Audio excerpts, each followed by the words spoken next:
That growing up in India, none of us have I don't think anybody in this room, well, probably a lot of people do. I don't have the opportunity of growing up in a country such as India, and I have a lot of respect for that country and the people there.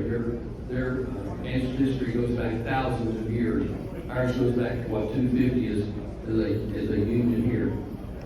I love the First Amendment. I'm a constitutional guy, and I think PC, with the background he has, he's a constitutional man. He supports our Constitution and our freedoms, and I'm so grateful for that unique thing that's in him. He's a good Christian. I think he said his mom brought him to Jesus Christ, and Christ is his Savior. That gives him a lot of things for me to hang hooks on him about and trust for him. I think some of the things he talked about, I serve on the city council. I'm not on the council, but on the planning commission. I was on the recent bond committee. I was on the 2019 bond committee. Again, I'll support what he said about the bond committee. That's going to be a part of our as committee members, is to support that. And I'll just say a little bit of that. A lot of that, the biggest part of that's going to streets and alley improvements. And the goal of the city is, and as PC is elected, that will be part of his honor, is to watch that bond program and to make sure that the streets and alleys are improved with the money that, as citizens, I would encourage you, as you go out to vote for PC for mayor, that you vote for that bond. I think it'll be great for our city. The previous bond in 2019, I was on that committee. We have seen some amazing things come from that bond program.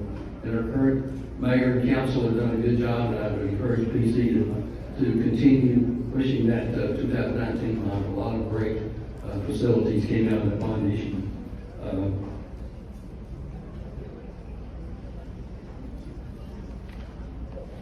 This is a great city. As was mentioned, I grew up here.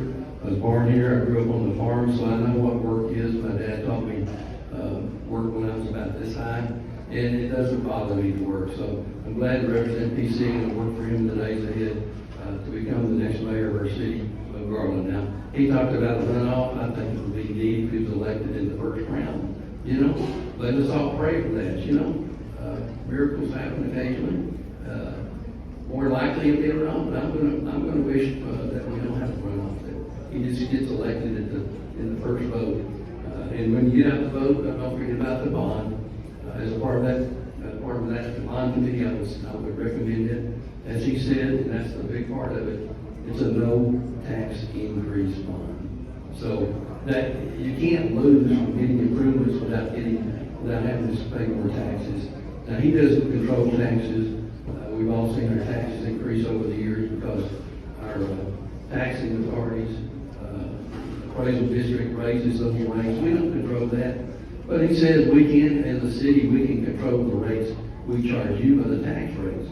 And I am very advocate of increasing the senior tax exemption a little bit. I think most of you, as you know, probably the state is going to raise the senior home or the exemption to $140,000. We'll all get that. The seniors can always use a little bit. As I've told several people, I pay taxes for about 60 or 70 years. I'm time for a little bit of relaxing and let the younger folks carry a little more of that burden. So, PC, my hat's off to you. I don't have one, but my hat's off to you for running, for you and your family. Most of us don't realize what it takes for a man to run for a position like this and what his family has to give up and support for him to be able to do that. And so, PC, I ask God to bless you and your family in the days ahead. Thank you so much for allowing me to represent you, sir.